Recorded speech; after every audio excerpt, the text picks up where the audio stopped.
La parole est à Madame Valérie Rabault, du groupe socialiste et apparenté. Madame la présidente.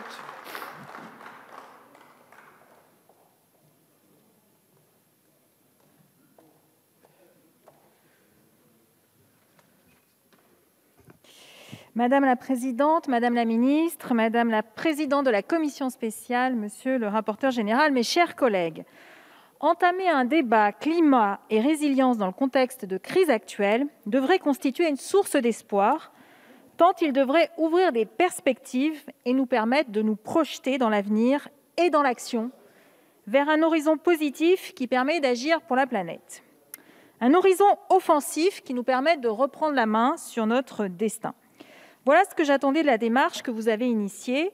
Voilà ce que j'attendais au regard de l'incroyable investissement des 150 citoyens et citoyennes qui ont participé à la Convention citoyenne. Comme les attentes étaient importantes, la déception est d'autant plus grande face au texte que vous présentez. Sur les 69 articles que comptait initialement le projet de loi avant son examen en commission spéciale, peu sont susceptibles de générer un effet concret et immédiat pour le climat. Surtout, aucun article ne présente une vision d'ensemble avec les objectifs que vous souhaitez atteindre. Prendre le sujet par le petit bout de la lorgnette n'est pas motivant, surtout c'est totalement inefficace. D'abord, je voudrais faire un petit point sur là où nous en sommes au regard des objectifs de la stratégie Europe 2020 qui a été mise en place pour la décennie 2010. Cette stratégie comporte 5 piliers, dont un relatif au développement durable.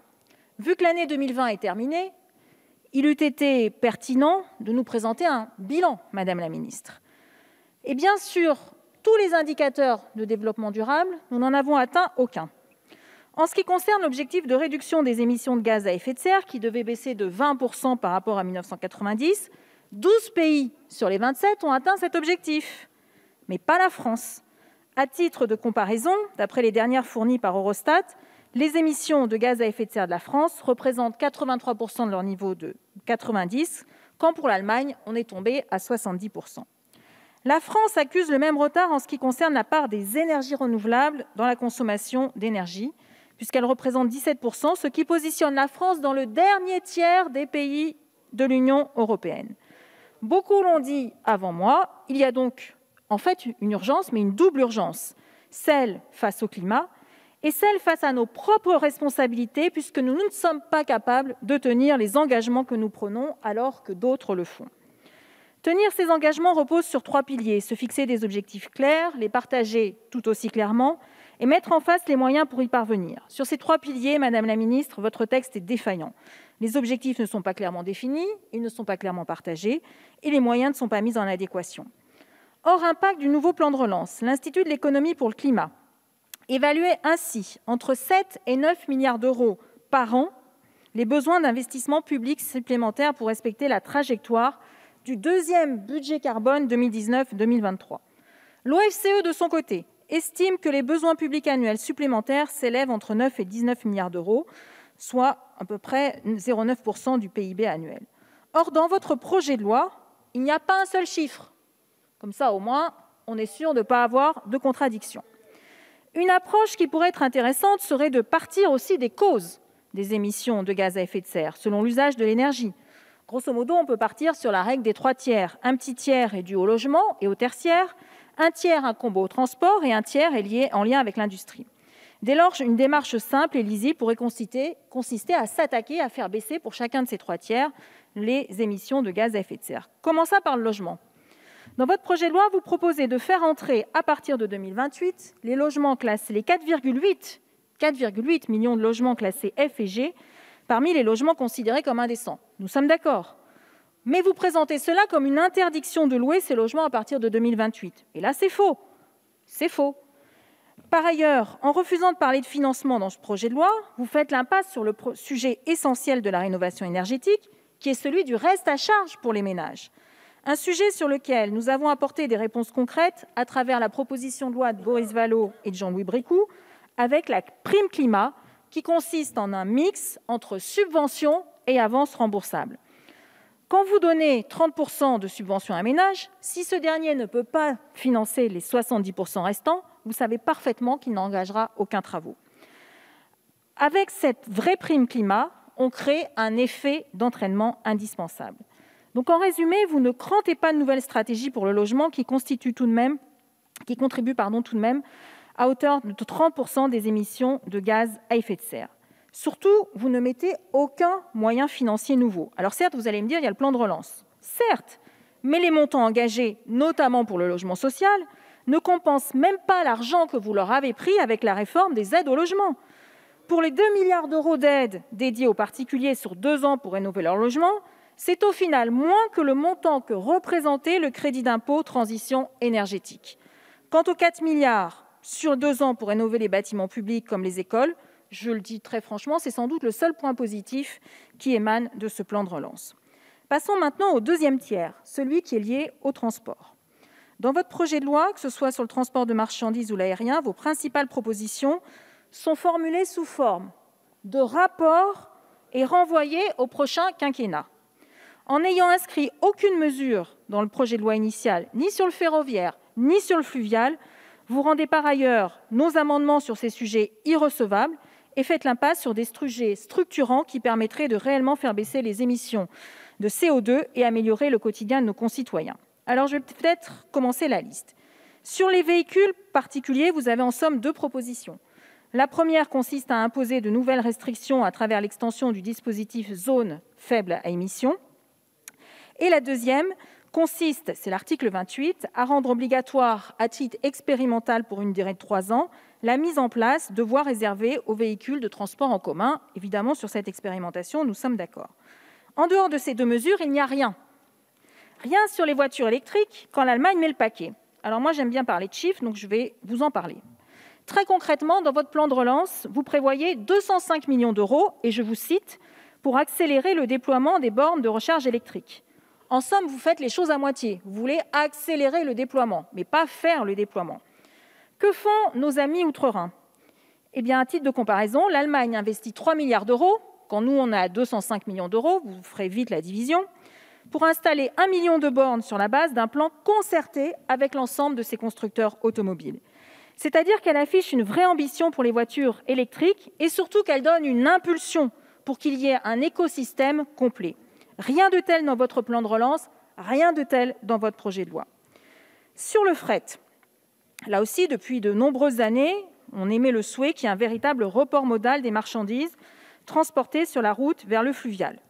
Alors, il ne suffit pas de l'appeler de ses voeux.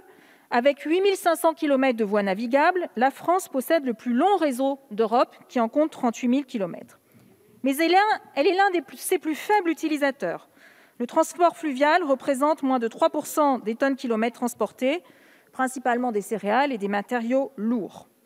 Là-dessus, dans votre projet de loi, il fait totalement l'impasse sur cet enjeu majeur qui permettrait d'avoir un vrai impact sur la baisse des émissions des gaz à effet de serre.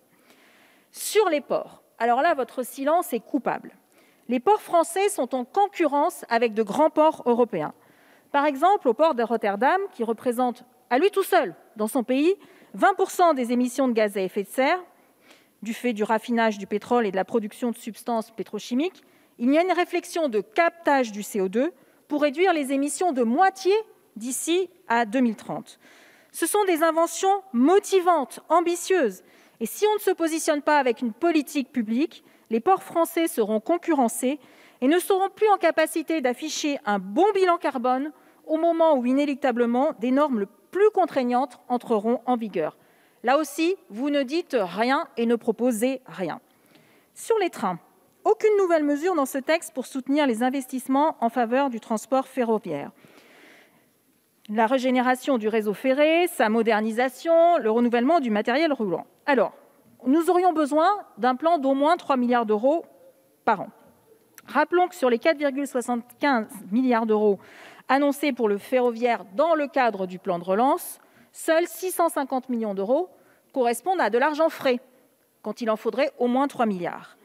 Là aussi, vous n'avez aucune chance de pouvoir vraiment relancer le train si vous ne mettez pas les moyens, ce que d'autres pays, notamment outre-Rhin, sont en train de faire.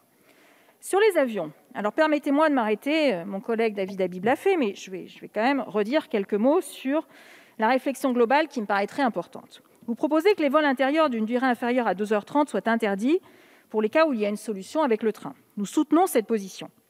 Mais il eût été aussi intelligent d'avoir une réflexion pour l'avenir. L'industrie aéronautique emploie en France 200 000 personnes, ce qui représente le tiers des emplois du secteur de l'aéronautique en Europe. Elle réalise plus de 50 milliards d'euros de chiffre d'affaires, dont 85 % à l'exportation. Elle est l'une des rares filières à avoir un solde commercial positif, autour de 35 milliards d'euros, ce qui est loin d'être négligeable. Je ne rappelle pas tous ces chiffres parce que je suis de l'Occitanie et qu'évidemment, en Occitanie, nous soutenons l'aviation. Je les rappelle pour dire que l'expression « transition écologique », dans cette expression, il y a le mot « transition » qui vient du latin « transire », c'est-à-dire aller au-delà. C'est donc une dynamique dont il s'agit et pas seulement un point d'arrivée qui est, en matière d'avion, la seule chose dont vous parlez. Cette transition passe par l'avion vert, elle passe par des expérimentations comme celle lancée par Airbus le 18 mars dernier, c'est-à-dire il y a 15 jours, qui a réalisé un vol avec un carburant 100% durable sur la base d'un moteur imaginé avec Rolls-Royce. C'est cette dynamique-là qu'il faut valoriser et qu'il faut enclencher, et là-dessus, pas un mot dans votre projet de loi. Enfin, le dernier tiers avec l'industrie, et au-delà notre capacité à construire une industrie qui permette une production plus écologique d'électricité. Dans votre projet de loi, vous proposez que les objectifs nationaux de développement des différentes filières d'énergie renouvelable de la programmation pluriannuelle soient déclinés par décret en objectifs régionaux et que les objectifs fixés parallèlement en la matière par les schémas régionaux soient rendus compatibles avec ceux-ci. Vous adoptez ainsi une démarche descendante, hyper technocratique et qui n'est pas adaptée à la réalité de nos territoires et qui, par ailleurs, ne créera pas les conditions pour la montée en puissance tant attendue des énergies renouvelables dans notre pays et pour laquelle, je rappelle, nous sommes dans le dernier tiers des pays européens. Alors, je vais prendre quelques exemples. Sur la filière biométhane, le gouvernement a fait le choix, via le plan de relance, de soutenir l'hydrogène. Nous approuvons le lancement d'une vraie filière hydrogène et nous plaidons toutefois pour qu'une filière structurée soit organisée, c'est-à-dire pas comme sur le photovoltaïque, pour lequel la France achète des panneaux en Chine. En revanche, construire une filière hydrogène ne devrait pas signifier renoncer à une filière biométhane. La première est à échelle nationale, la seconde a vocation à créer de la valeur ajoutée en local. Or, vous avez renoncé, car il est vrai qu'aujourd'hui, produire du biométhane coûte un peu plus cher que d'aller sur d'autres filières. Mais à la différence de l'hydrogène, il existe déjà une infrastructure nationale de distribution. Et il serait fort dommage de ne pas la valoriser. D'après l'ADEME, le gisement global mobilisable à horizon 2030 pour la méthanisation est évalué à 56 TW, ce qui représente quand même 4 % de l'énergie. Pour l'agriculture, ceci permet aussi d'augmenter la valeur ajoutée pour les agriculteurs dans leur exploitation. Ceci permet une réduction de l'utilisation des engrais chimiques. Ceci permet une baisse importante des émissions de gaz à effet de serre. Par conséquent, il est incompréhensible que le gouvernement ait renoncé à dynamiser et à soutenir cette filière aujourd'hui, puisqu'elle ne bénéficie de rien du tout, ni dans le projet de loi, ni dans le plan de relance. Sur l'hydraulique, je vais enfin dire aussi un mot des 100 000 moulins que notre pays compte, pour lesquels 25 000 sont équipés de turbines électriques. Et je porterai avec mes collègues plusieurs amendements de soutien aux moulins à eau. Notamment, un amendement qui vise à résoudre les difficultés de l'application de la loi du 24 février 2017 concernant les dérogations accordées aux moulins pour l'accomplissement des obligations de continuité écologique. Je rappelle que cette loi prévoyait que tous les moulins à eau existants au moment de son entrée en vigueur de la loi pouvaient bénéficier d'une dérogation à l'obligation de continuité écologique des cours d'eau, à condition d'être équipés pour produire de l'électricité. Cette dérogation visait à s'appliquer y compris lorsque le projet d'équipement électrique serait engagé après l'entrée en vigueur de la loi. Cette dérogation visait à concilier l'objectif de restauration de la continuité écologique des cours d'eau et la préservation du patrimoine que représentent les moulins, tout en permettant le développement de la microélectricité. Le ministère de la Transition écologique a pourtant adopté une interprétation bien différente de celle qui avait été y compris abordée ici en discussion dans cet hémicycle, je m'en souviens parfaitement bien, et y compris par rapport à ce qui est voté, puisque le ministère considère que seuls les moulins d'ores et déjà équipés pour produire de l'hydroélectricité au moment de la loi sont concernés par cette dérogation. Conséquence, les moulins déjà existants mais qui viendraient s'équiper après la loi ne seront pas concernés par la dérogation. Lorsqu'on relit les débats parlementaires, il apparaît très clairement que cette interprétation est contraire à l'intention du législateur. J'invite chacune et chacun à aller les relire. Nous porterons donc un amendement pour préciser le sens de la loi de 2017, pour que son application puisse, sur ce sujet, être en accord avec l'intention du législateur. Vous voyez, Madame la Ministre, lorsqu'on prend le temps de recenser sérieusement ce qui pourrait vraiment faire avancer la transition écologique, on entre dans un univers passionnant d'intelligence, de recherche, d'ambition pour le futur, en somme tout le contraire de votre projet de loi. Je trouve cet exercice motivant et je ne comprends pas le ratage dans lequel vous vous êtes enfermé. Pour finir, je voudrais revenir sur 2 points. Dans votre projet de loi, vous ne parlez jamais d'argent, comme si c'était tabou, sauf à l'article 30, pour supprimer l'exonération sur le gasoil professionnel.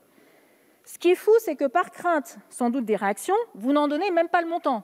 Il y a quand même une étude d'impact qui fait 600 pages, et il n'y a même pas le montant de l'article 30. Ça, c'est quand même délirant. Alors, c'est irresponsable.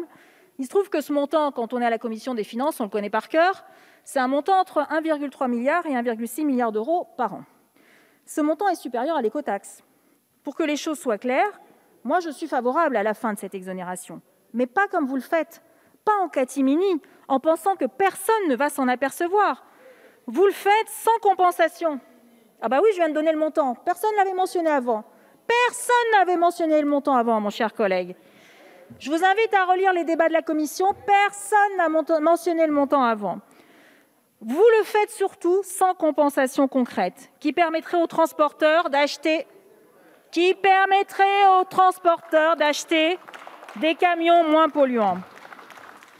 En fait, vous faites exactement ce que votre prédécesseur a fait avec la hausse des taxes énergétiques votée par la majorité en septembre 2017 et qui, en novembre 2018, a déclenché le mouvement des Gilets jaunes. Madame la ministre, ce n'est pas parce que vous ne donnez pas les montants que les acteurs économiques ne vont pas en ressentir les effets. Vous savez, les chiffres permettent toujours de quantifier une réalité que vous refusez de voir ou que vous voulez peut-être leur cacher. Enfin, un dernier mot sur l'écocide. Vous en faites un délit dans votre projet de loi. Dans la proposition de loi portée par notre collègue Christophe Bouillon, nous en faisions un crime. L'écocide est un crime, Madame la ministre, et il est de votre responsabilité que cet écocide soit reconnu comme un crime. En le limitant au délit, vous fuyez votre responsabilité, mais c'est un peu comme l'esprit de ce projet de loi. Je vous remercie. Merci, Madame la députée.